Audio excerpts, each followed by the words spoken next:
de poder ter sido convidado pelo Pereira. Há tanto tempo a gente vem ensaiando, mas nunca dava certo, né, Pereira? Mas aprove a Deus que fosse hoje. A gente um dia lá no céu vai saber o porquê que é hoje, né? Mas com toda certeza a gente tem no coração que era para ser hoje. Muito obrigado a todos vocês que estão aí me ouvindo. Eu gostaria de pedir a todos uma atenção especial, né?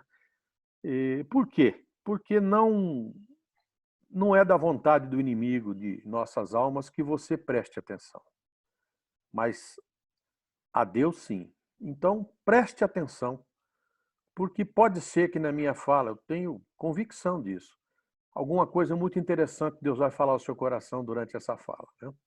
Eu vou procurar ser simples, tranquilo, objetivo, né? E antes de começar propriamente a história, parte da minha história, eu quero levar você num pequeno quebra-gelo para você pensar, né? Privilégio que nós estamos aqui, né? Numa live. 52 países no mundo hoje não têm essa liberdade que nós estamos tendo, de um falar da fé para o outro, o que houve na sua vida, na minha vida, né? Então somos uns privilegiados, né? E obrigado, Senhor, por isso. E eu vou falar algumas coisas durante a minha fala sobre decisões. O quanto essa palavra é pesada, né? Quantas decisões nós tomamos por dia? Nossa vida é pautada a decisões.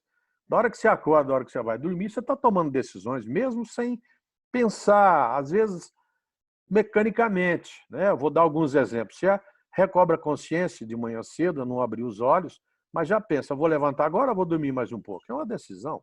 Vou tomar banho ou não? É uma decisão. Vou pôr roupa, sapato, sapatênis, short, calça, terno, descalço. Se for mulher, para escolher a roupa, 40 minutos não é nada, né? Mas vamos lá. Vou tomar café da manhã. Comer mamão? Vou tirar a semente ou não vou tirar a semente? Vou tomar café. Vou com açúcar ou vou com adoçante? Vou com açúcar. Quantas colherinhas? O adoçante, quantas gotinhas? Tudo isso a gente faz quase que mecanicamente. E aqui eu já falei várias decisões que não saí nem dos Estados Unidos. Gostam muito lá de estatísticas, de gráficos. Eles estudaram quantas decisões uma pessoa toma por dia. Pessoa normal. Normal. E chegaram a um número, né? Vocês têm ideia quantas decisões você toma por dia? O Pereira já ouviu falar, né, Pereira? Não? Você já ouviu, né, Pereira? Você já sabe, né? Você tem ideia, o Rodrigo? Não tem? Chuta um número. Só para nós brincar um pouquinho. Eu acredito que umas 1000 decisões por dia. É muito? 1000 decisões. Então vamos lá. 2, o André e o... Também acho. Então, acham que 1000. É só o Natanael acerta. Então, e o Natanael? Acabando aí, o que você acha? É pouco ou é muito 1000? Abre o teu áudio, irmão.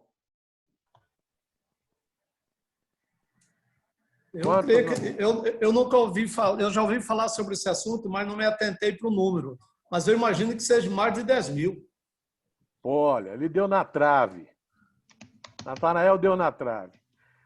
Os americanos estudaram e chegaram à conclusão que nós tomamos em média 9.000 decisões por dia. E quem está no topo da pirâmide, delegando poderes, pega, não pega, vai lá, não, meu filho, não é aí, é aqui, pode chegar até 13.000. Pode chegar. Por que eu te falei isso? Porque é simples. Toda vez que a gente toma uma decisão, você toma baseado que acha que vai dar certo. Ninguém é tonto de tomar uma decisão sabendo que vai dar errado. Você acha que tudo vai dar certo. Mas nem sempre dá certo. Concorda comigo? E quando não dá certo, o que vem? As consequências. Beleza? Muito bem. E quem é que paga pelas consequências de nossas decisões erradas? Quem? Manda aí. Quem? O Rodrigo fez assim. Quer dizer que é nós mesmo? O Rodrigo fez assim, André fez assim, é nós mesmo? Sinto muito, vocês erraram de novo, tá bom? Sabe por quê? Porque seria muito justo o mundo se nós tomássemos nossas decisões erradas e somente nós pagássemos. Mas não é assim, o mundo não é justo. Você toma a decisão errada e as consequências que paga. Você e quem orbita em volta de você. Quem você mais ama. E aí dói. Aí dói. Por isso que errar, dói. E agora eu vou falar sobre decisões que a minha família tomou, meus pais, eu, né? Decisões essas erradas e por quê, né? As consequências, né? Então vamos lá. Essa história começa no começo do século passado. Meus avós vieram da Itália. Meu avô era tropeiro, né? Coitado, semi-analfabeto, na época não tinha nada, ensinar ele a desenhar o nome, mas um homem com muita sabedoria. E em cima de lombo de burro, ele ensinou, conseguiu pagar lá um colégio para o meu pai e para o meu tio, 2 filhos que eles tinham, né? E depois que saíram do colégio, foram trabalhar em alguma coisa e amealharam lá um pouco de dinheiro. Nesse momento, Londrina era o capital mundial do café, era uma cidade começando, e o primeiro açougue da cidade era dos meus avós, né? Tempo que não tinha luz elétrica, né? Acordava de madrugada para carnear um pouco, e assim ia. E com muita dificuldade essa vida foi, e eles se juntaram, nessa determinada época da vida, se juntaram o pequeno capital dos 3 e montaram a fabriqueta de banha, aonde se embalava a banha, porque a base da alimentação não era igual hoje, que é óleo de soja. A base da alimentação era a banha de porco, né? E isso virou um frigorífico pequenininho, onde abatia o porco, tirava a banha, a carne de primeira vendia nos açougues, aí começou uma rede de açougue. A de segunda misturava com a carne de vaca, de boi, misturava, fazia mortadela, salsicha, salsichão, e vendia nessas fazendas fora, que também não tinha luz elétrica, e aqui era a capital mundial do café, o que tinha era gente trabalhando, esses meiros de café, enfim. Muito bem. Começaram a ganhar um pouco de dinheiro. Fazer o quê com o dinheiro? Pai e 2 filhos se reuniram e chegaram à conclusão que iriam pegar esse dinheiro e investir em terra. Eu não falei fazenda, falei terra. E ficou convencionado entre o pai e os filhos que quem iria lá, neste mato, derrubar, formar, arrumar, fazer disso, virar uma propriedade próspera, seria meu pai. Em qual contexto? Num lugar na época que não tinha carro, o carro era Jeep, estrada era só de terra e muito menos comunicação, não tinha, né? Então, o que eu estou te falando? Eu, filho único, 11 anos.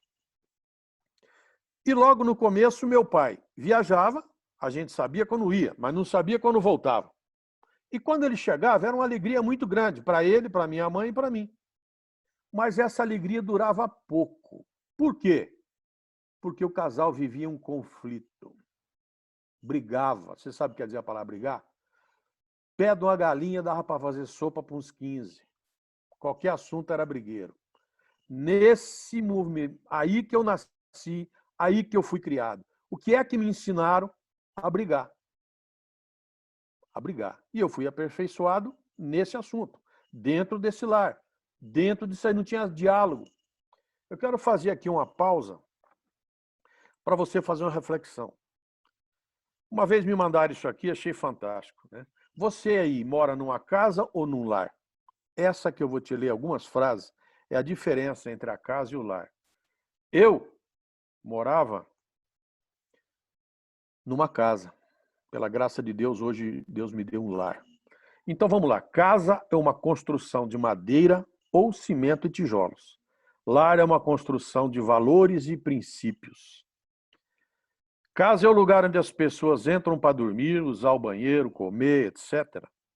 Onde se tem pressa de sair e retardar a hora de voltar.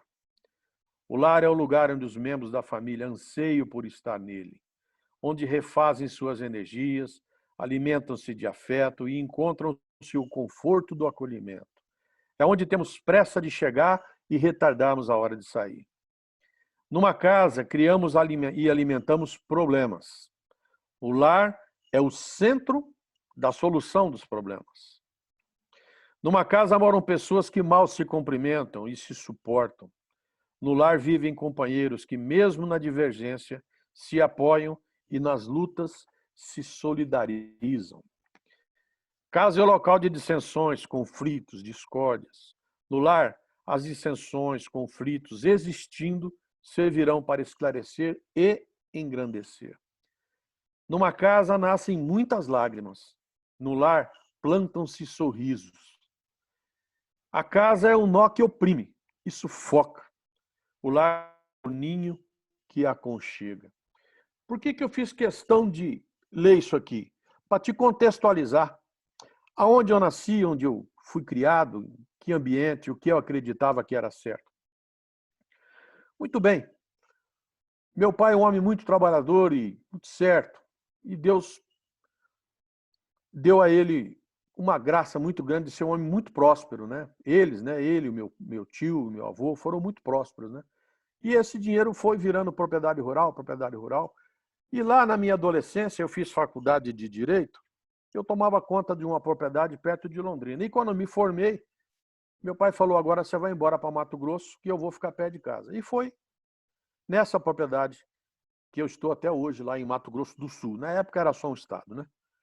Era um só Mato Grosso. Né?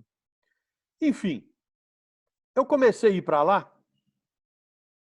Nos primeiros tempos, eu ia de carro, caminhonete. Depois eu comprei um aviãozinho, sou piloto, então eu tirava os bancos, enchia tudo de coisa, porque era tudo extremamente caro lá e nem tinha. Tinha que levar daqui. Né? E passado algum tempo, eu escutava desde criança uma palavra que eu não sabia o que era, não tinha no meu pequeno dicionário, que era esse divórcio. Eu vou largar de você, eu não vou. Eu vou divorciar, não vou. Por quê? Porque eu não deixo, eu vou largar primeiro. E eu não sabia o que era isso, até que algum dia alguém veio me explicar que divórcio era meu pai vir para casa, vir para Londrina, para a cidade, e não ir para casa.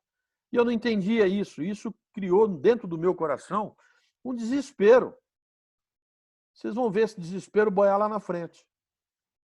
E nessa cidade onde eu parava, antes de chegar na propriedade rural, eu ficava lá um dia, 2 dias fazendo compra, às vezes tinha que voltar da fazenda lá para comprar coisas. Eu fiz amigos descompromissados, amigos da juventude, né? Amigos que são amigos, né? Independente de qualquer coisa. E olha aqui para mim. Toda região, toda cidade, toda região tem a sua característica, certo? E a sua cultura própria. E essa cidade onde eu parava, ela tem a sua característica própria, que é de extrema violência. É uma cidade, para quem não conhece, chama-se Ponta Porã, divisa entre Brasil e Paraguai. É uma cidade conhecida pela violência, coisa atrapalhada. E eu fiz amigos lá na região, né? Amigos descompromissados, né? Amigos que eram amigos. E eu escutava aquelas histórias todas, né? E era até interessante, porque aquilo não fazia parte do que eu acreditava, não fazia parte da minha maneira de viver, mas era uma coisa diferente, uma cultura diferente, e eu parava e ouvia aquilo. Né? Por isso que eu te digo, toma muito cuidado onde você para, onde você abre seus ouvidos e deixa entrar. Porque por mais desinteressado que você esteja naquele assunto, vai entrar e ficar guardado. Algum dia isso pode boiar.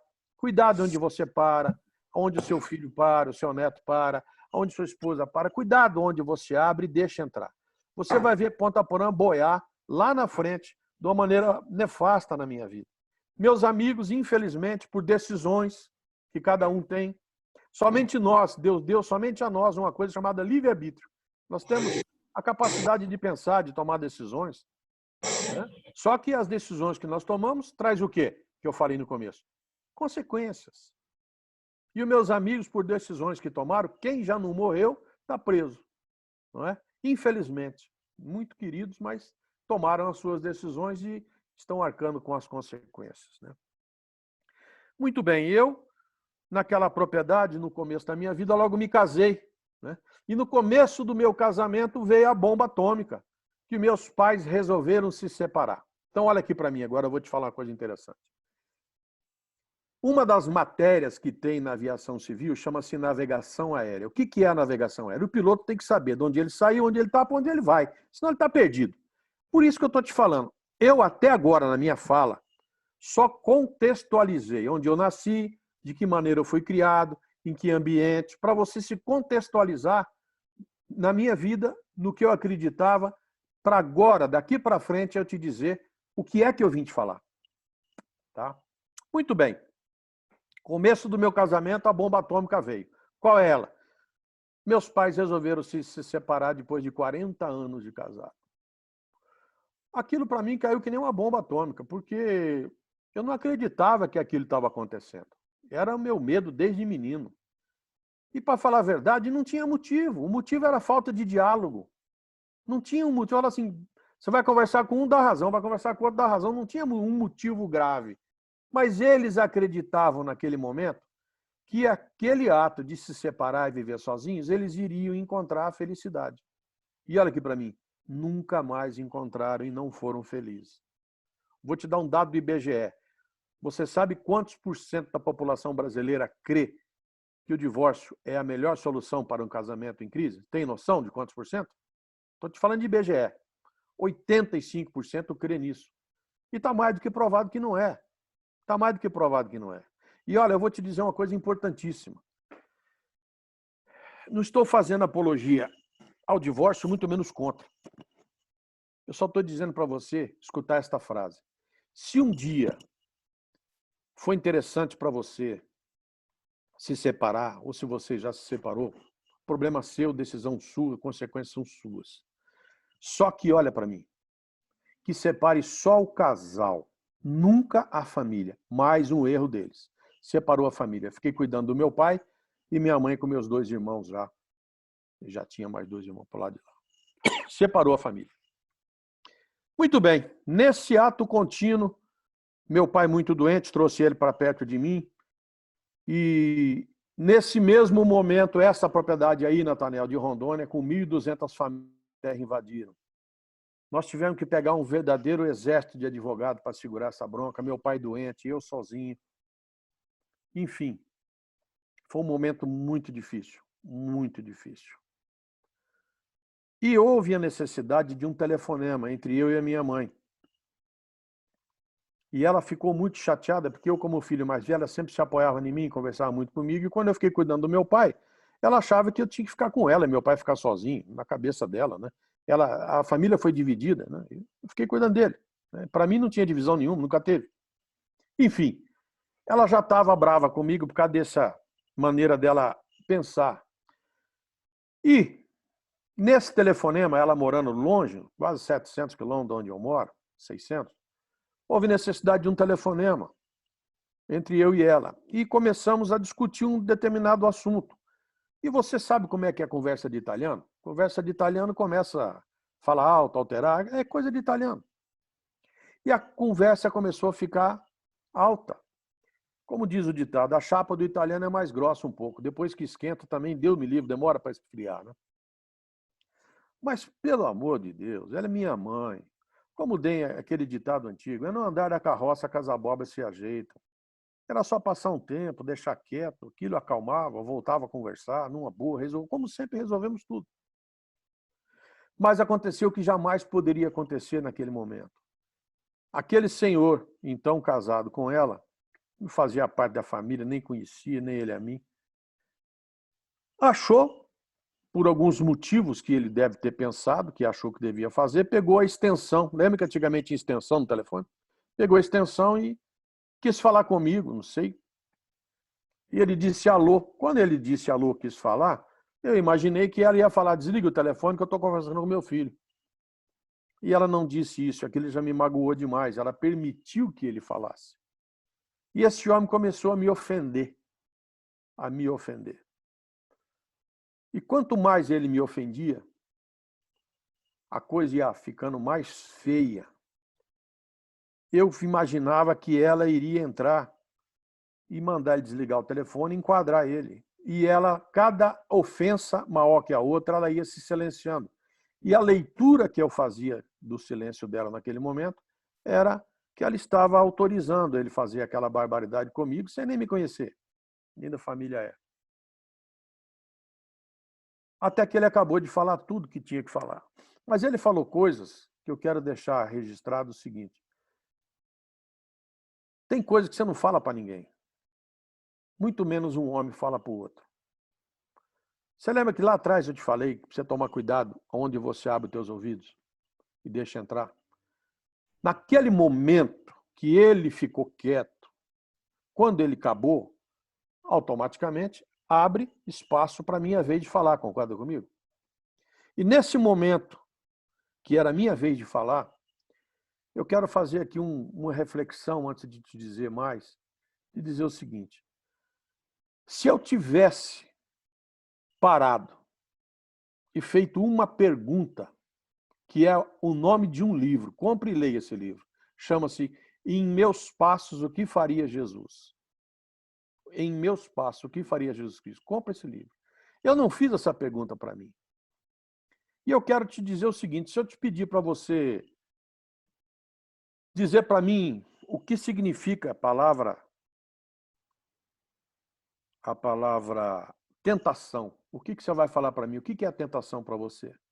Tentação pode ser tanta coisa, não é verdade? Tanta coisa. E eu não vou nem perder tempo disso, eu vou dizer para você logo a melhor definição de tentação que me deram. Tentação, olha aqui para mim. Tentação é aquele momento quase mágico entre a oferta e a tua decisão. Vou repetir. Tentação é aquele momento quase mágico entre a oferta e a tua decisão. Quantas ofertas o mundo nos faz diariamente? Nós tomamos a decisão e depois arcamos com as consequências. Naquele momento, me foi feita uma oferta. Eu podia ter desligado o telefone, não é? Como eu falei no começo, deixado para lá, depois eu penso, depois eu falo. Mas naquele momento eu não fiz nem aquela pergunta do nome do livro, em meus passos o que faria Jesus, e muito menos pensei sobre a tentação. E eu permiti, com o meu livre-arbítrio, que lá atrás, o que estava guardado no meu coração, que eu ouvi e guardei, lá em Ponta Porã, boiasse. E o que foi que boiou? Eu vou te dizer agora. Eu virei para aquele homem e perguntei para ele, o senhor está me ouvindo bem? Eu calmo, hein? O senhor está me ouvindo bem? Estou. E ela na extensão. Então eu vou dizer uma coisa para o senhor, mas eu quero que o senhor preste muita atenção, porque eu vou dizer só uma vez. O senhor procure dizer 5% do que o senhor me falou pelo telefone, olhando nos meus olhos, antes de morrer, porque eu vou te matar. Aquele homem se assustou, ela se assustou e ele me disse, o senhor está me ameaçando. Eu falei, não, jamais. Eu nunca ameacei ninguém. É diferente. Eu estou fazendo um juramento. Aqui eu faço outra pausa. O que eu tirei do dedo aqui? A minha aliança, correto? Por que ela chama aliança? Você pegar no dicionário, o que quer dizer aliança? Aliança. Está lá o verbo. Aliançar-se-á, juntar-se-á, fazer contrato, fazer um pacto. O que eu estava fazendo naquele momento? Uma aliança, um pacto. A hora que aquela promessa for um juramento, eu fiz o quê? Um pacto. Com quem? Com quem? Com o inimigo da minha alma. Com o inimigo da minha alma. Só que tem o seguinte, eu não sabia. Eu não sou doido. Eu não sabia. E vamos lá, minha mãe se assustou, ele se assustou. E vocês acham que uma mãe conhece bem o filho ou não? Claro que sim, não é? Claro que sim. A mamãe conhece o filho tanto que até o jeito do cara chorar, a criancinha, ela sabe se é mãe, a fome, dor de barriga ou sono, não é isso? Então não vai falar que não conhece. E ela me conhecendo muito bem e ao meu passado, contratou 2 seguranças há mais de 1 ano. Deu para explicar? Entenderam bem. E eu nunca gostei de tomar decisão rápida na minha vida e tal, e comecei a viajar. Comecei a viajar e eu escutava uma voz aqui, ó. Vou até melhorar aqui. Eu escutava uma voz que ficava aqui, que falava assim comigo, ei, bicho, deixa disso. Esquece isso, você é uma pessoa do bem, você tem uma família bonita, precisa de você. Eu escutava uma voz aqui e falava, e daí, como é que é? Afinal de contas, não vai cumprir a tua palavra? E esse cidadão merece viver? Escutava aqui, escutava aqui, escutava aqui, escutava aqui, ao ponto de ficar doido. Tinha que parar carro, parar avião, inventar de conversar com alguém, inventar alguma moda, porque eu não tinha outro assunto na cabeça. E o tempo foi passando. E aquilo tudo ia me cobrando. Eu tinha que tomar uma decisão. Que aquilo me angustiava. E eu quero te fazer uma pergunta. A hora que você acorda de manhã, até a hora que você vai dormir, você acha que Deus está vendo você? Tudo que você faz, tudo que você pensa? Tá ou não tá? Tá. Será que é só Ele? Ou o inimigo da tua alma também está vendo? Será que Ele conhece aqueles pecadinhos de estimação que nós temos? Eu creio que sim, né? Se Ele quiser pegar uma pedra e colocar no teu caminho, estrategicamente, para você tropeçar e tomar um tombaço, será que ele tem capacidade de estratégia para arrumar a pedra certa e colocar no caminho certo? Vocês vão ver agora. Vocês vão ver agora. Pois o cara é um estrategista milenar. É tão desequilibrado que tentou ser igual a Deus, né? Vamos ver como é que é. E nós não enxergamos ele, ele nos enxerga. Então você vê que a luta é desigual. Se não tiver com Jesus, você já era. Mas vamos lá. Eu estava numa cidade muito querida. Até falei para o Natanael, que é a minha segunda cidade, meu segundo lar. Eu arrendava algumas propriedades lá onde eu comprava gado para recriar, depois eu levava na outra para engordar. E lá eu fiz muitos amigos, muitos queridos. E eu estava nessa cidade, onde estava tomando café da manhã, tocou o telefone, eu atendi, era um delegado da cidade lá da minha mãe, no qual eles foram falar com o delegado me ligou, muito educado, né, dizendo que ficou sabendo da minha promessa, do meu juramento, que eu estava sabendo que eu estava programando para concretizar o que eu tinha prometido, para eu deixar disso, saber que era gente. O homem falou coisa boa para me tirar aquilo da cabeça. Mas a Bíblia fala o quê? Que a boca fala o quê? O que o coração está cheio, concorda comigo? E meu coração estava cheio do quê naquele momento? Ódio. Não é raiva. Ódio. Ódio é diferente da raiva. A raiva passa, o ódio não passa. O ódio é latente. O ódio você não consegue ficar livre dele. Você não pensa em outra coisa. Aquilo é uma roda que não tem fim. Quanto mais você quer a sua vida, a sua paz de volta, você não consegue. Você joga a culpa na pessoa e aquilo se retroalimenta. Ódio. Meu coração estava cheio de ódio. Pelo coração estar cheio de ódio, o que eu fiz? Eu descadeirei aquele delegado no telefone e desliguei na cara dele. Ficaram mais apavorados ainda do que já estavam. E nessa cidade eu fui jantar no restaurante de um amigo muito querido. E eu tô lá, pedi a janta, sentei, e veio um outro amigo, sentou na mesa, muito brincalhão, e eu também gosto de conversar, de brincar. E ele começou a brincar comigo e viu que eu estava triste, eu não estava interagindo. Ele falou, o que está acontecendo? Eu falei, não está acontecendo nada. Ele falou, fala para mim, eu sou teu irmão. Eu falei, não está acontecendo nada, fica tranquilo. Só que ele me cutucou tanto, e eu acho que eu estava tão cheio, que eu não aguentei e falei para ele, eu não tinha falado para ninguém. Lembra que eu falei da pedra, do caminho? Olha aí. A hora que eu acabei de contar, esse meu amigo levantou, colocou o dedo em risco e falou assim, hoje eu vou provar a minha amizade por você. Me dê só o nome desse cidadão, uma foto e o endereço que ele mora, que eu vou despachar ele para o inferno de presente para você. E fique tranquilo, como a cereja do bolo, o álibi, você está comigo. Eu nunca imaginei e nunca ouvi falar que ele tinha esse lado dele. Nunca. Totalmente quieto. Eu agradeci muito aquele gesto de amizade, de carinho, de lealdade, de honra, e falei, olha, eu fico realmente muito satisfeito de ouvir isso de você, que você é meu amigo, meu irmão mesmo. Mas eu quero te pedir um tempo para pensar. Ele falou, o tempo é todo seu, tamo junto, tamo junto. A partir daí, eu continuei viajando e pensando, escutava aqui, até que chegou um momento que a pressão era tão grande na minha cabeça que eu tinha que tomar uma decisão. Eu não aguentava mais viver daquela maneira. Eu quero parar aqui e fazer uma pergunta para você, você vai responder aí para você mesmo, só acena com a cabeça. Como será a cabeça e a vida de um homem que está pronto, com a cabeça feita, decisão tomada de cometer um homicídio? Como será a vida de um homem desse? Será que ele consegue ser um bom pai? O que você acha nesse momento? Consegue ser um bom marido? Consegue ser um bom filho? Consegue ser um bom amigo? Um bom patrão? Está de bem consigo mesmo? Consegue viver em paz? Consegue orar? Nada disso eu conseguia fazer mais. E a pressão na minha cabeça era tão grande que eu tinha que tomar uma decisão.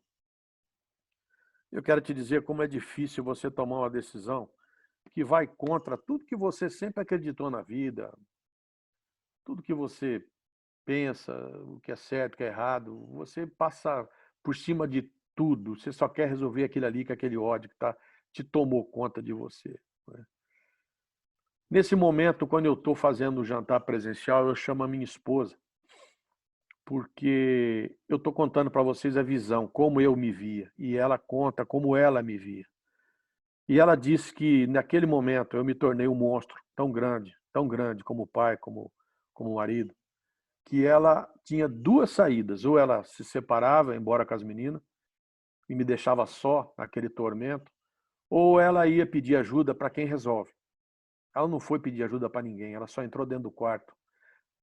Vários meses. Entrou no quarto, se trancou, ajoelhou-se no chão e falava com quem resolve, que é o Papai do Céu, reivindicando o marido dela de volta, a família dela de volta. Eu estar aqui falando para vocês isso tudo, nada mais é do que Deus honrando os dois joelhos da minha esposa no chão.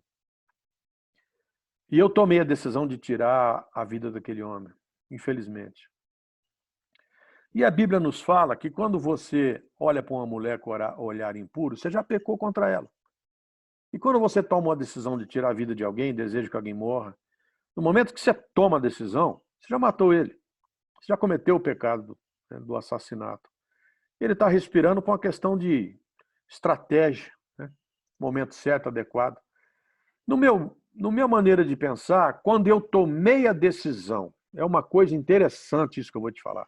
Quando eu tomei a decisão aqui dentro, tudo é aqui, com o meu livre-arbítrio, tomei a decisão, fechei questão, eu não escutava mais essa voz aqui. Eu escutava a outra dos dois lados, é isso mesmo, como é que é? Vamos fazer quando? Que jeito? Aonde? Vamos lá, estamos juntos. Desse jeito, o meu ódio se intensificou. Porque eu, na minha cabeça, já tinha matado ele, só faltava concretizar. Mas o ódio era tão grande que eu queria que tivesse requintes de crueldade. Senão não ia ter graça. Eu já tinha tomado a decisão. E naquele momento eu me uni àquele meu amigo na tomada de decisão. Como é que ia ser feito, quando, como, que jeito. E não gosto nem de falar disso, que é muito pesado. Enfim. Quando chegou no deadline, momento, não tinha mais volta. Sabe aquele momento que o piloto ou decola a varapista? Aquele momento, eu estava tomando banho, fui fazer a barba na frente do espelho. Só eu e esse meu amigo e as pessoas envolvidas que sabiam do que ia acontecer, como e quando. Mas será que era só eles mesmo ou será que tinha mais alguém? O que vocês acham? Papai do Céu também estava vendo, não estava? Só que ele me deu o livre-arbítrio. E naquele momento, na frente daquele espelho, ele veio falar comigo. Pela graça e misericórdia dele. Ele me deu uma chance e veio falar comigo. E a conversa foi mais ou menos assim. Eu escutei. Ele falou para mim, eu sei o que você vai fazer. A hora que eu escutei essa voz, eu já comecei a chorar, travei. Mas eu te dei o livre-arbítrio. Não é o meu plano, projeto de vida para você. Mas eu respeito a sua decisão. Só que eu vou permitir te saber uma coisa. Tire a vida desse homem. O próximo a morrer vai ser você. A hora que eu escutei isso, incrível, chorando muito, eu comecei a querer discutir com Deus, que eu não queria morrer. E eu falei, eu não quero morrer. Eu não quero morrer. E ele não falou mais nada. Eu não quero morrer, eu queria que ele falasse comigo. E ele não falava mais nada. E eu chorando muito. Porque nesse momento eu me senti o homem mais covarde que tem na face da terra. Porque eu não estava pensando na minha mulher, nas minhas filhas, quanto que elas iriam sofrer. Eu estava pensando só em vingança. Aquele ódio terrível. Eu estava totalmente na mão de Satanás. Me rendi. Uma coisa... E naquele momento eu disse mais ou menos assim a ele, falei, pai, eu quero te dizer uma coisa. Eu creio que Jesus é teu filho. Eu creio que naquela cruz ele pagou pelos meus pecados. Eu creio que ele pagou pelos meus erros, pelas minhas decisões erradas. E lá naquela cruz, meu pai, ele pagando meus erros, meus pecados, ele não perguntou nada. Ele simplesmente me perdoou. Quem sou eu? Quem sou eu, na ordem do dia, para me colocar acima da pessoa de Jesus Cristo, teu filho, e não perdoar alguém nesse mundo. Eu não posso, mas eu não consigo. Me ajuda. Eu estou no meu limite. Eu tomo a decisão de deixar este homem vivo. Mas eu não consigo perdoar.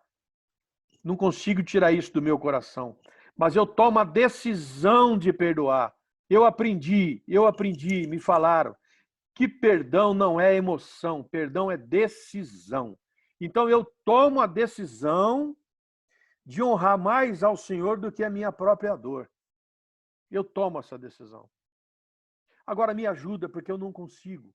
E não adianta viver com o coração desse jeito. Mas eu não consigo, me ajuda. Nesse momento eu estava fazendo o quê?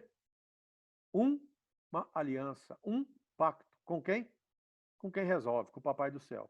Mudou a minha história. Mudou a minha história. Você acha que foi fácil? Você acha que foi da noite para o dia? Não. Você acha que a pessoa que tem um vício, que larga a mão desse vício, seja lá ele qual for, nunca mais vai ter uma oportunidade dele voltar a cair naquele vício? Vai ter inúmeras, pois eu falei no começo, nossa vida de manhã cedo, o mundo nos oferece, são ofertas diariamente. Se era bebida, vai vir bebida da melhor qualidade. Se fosse droga, está aí. Se fosse sexo ilícito, está aí. Se for um papel que não é para assinar e costuma assinar, vai vir de carreira. É desse jeito, mas você tem que se posicionar e tomar a decisão e pedir a Deus. Pedir a Deus. Porque nós somos limitados. E naquele momento eu entendi que eu era ninguém. Eu não conseguia, mas também não queria mais viver daquele jeito. E eu quero te dizer algumas coisas. Eu acabei de falar para você que perdão é decisão. Perdão não é emoção. Não é aquela coisa italiana. Não, não. Perdão é decisão. Olha aqui para mim. Não espere ter vontade. Você não vai ter vontade. Não espere que a pessoa mereça. Você vai estar julgando e não cabe a você julgar ninguém. Não significa que a pessoa vai mudar. Isso é uma atribuição única e exclusivamente dela. A tua parte é só liberar perdão ou pedir perdão. Perdão é obedecer a Deus e entender que é um pré-requisito para Ele te perdoar. E entender que você colocando a pessoa que te ofendeu nas mãos dele, você está dizendo a ele que somente ele tem o direito de julgar. Não julgue. Simplesmente abra a boca e perdoa. Libere perdão. Perdoar significa entregar o seu ofensor nas mãos de Deus. Não espere ter vontade. Não espere ter vontade. Uma vez me ensinaram uma coisa que eu quero te ensinar. Você pega uma caneta, coloque no bolso, um papel, e peça na pessoa do Espírito Santo de Deus para te orientar, para te lembrar quem que você tem que pedir perdão ou liberar perdão. E eu já vou te dizer porque vai acontecer. Você vai lembrar de situações e não vai lembrar do nome da pessoa. Você vai lembrar do nome da pessoa, não vai lembrar o que ocorreu, que faz tanto tempo. Mas abra a tua boca para o mundo espiritual ouvir e fale, onde você estiver, me perdoa ou você está perdoado. Abra a boca e fala. Não entenda que perdão é emoção. Se você puder ligar para a pessoa e voltar a ter convivência, é outro assunto. Mas cada um tem um momento de amadurecimento na vida, cada um está num estágio. Se tiver condições disso, maravilha. Se não tiver, respeite. Deixa a pessoa viver a vida dela e ore por ela. Peça para Deus te abençoar com esse perdão. Se for você, peça perdão. Se não for, libere perdão. Uma vez, uma pessoa me contou que estava viajando nesses ônibus novos de 2 andares, né? E o ônibus deu uma guinada à noite, assim, desviando de alguma coisa. E ele, pelo relance, viu que era um mendigo viajando com um saco nas costas. E ele começou a refletir, eu quero refletir com você, acabo aqui, sobre esse mendigo com esse saco nas costas. Imagina esse cara acordou de manhã cedo. Será que ele dormiu num colchão box? Não.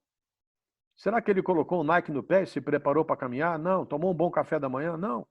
9h30, 10 horas da manhã, parou, tomou água de coco, se reidratar? Não. Almoçou legal? Não. À tarde, tomou outra água de coco, se preparou? Não. À noite, jantou? Não. Que hora que era que eu falei? Era à noite. E esse homem andando com esse saco nas costas. Agora imagina aqui, você coloca um saco nas costas, por mais leve que ele esteja, você vai andando aqui com ele aqui, ralando aqui. Meia hora depois, está doendo aqui, está ralando, não está? Olha para mim, não está? Passa para o lado de cá. Anda mais uma temporada para o lado de cá, começa a ralar aqui, não é assim? Aí você passa para o lado de cá. E assim você vai passando de lado a lado, lado a lado. Se ele começou de manhã, como será que está as costas desse homem à noite? Eu imagino que está quase em carne viva, concorda comigo? E eu quero te fazer uma pergunta. O que será que você está carregando aí nas tuas costas? Que está te judiando, tirando sangue de você, do teu coração. O que será que você está carregando há tanto tempo que está te distanciando de quem você ama ou já distanciou? Pessoas importantes na sua vida que fizeram a diferença. E alguma seta, alguma isca de Satanás você mordeu, ou você aceitou, ou a pessoa, isso distanciou você dessa pessoa. Faça uma relação. Vai colocando no papel. E aonde você tiver, que vier o nome da pessoa, se você estiver dirigindo o carro e falar, não, eu vou lembrar depois. Não, não lembra, porque o inimigo da tua alma não quer que você lembre. Para o carro e anote. Eu cheguei para minha esposa e falei com ela, eu estou fazendo aquela lista que nos ensinaram.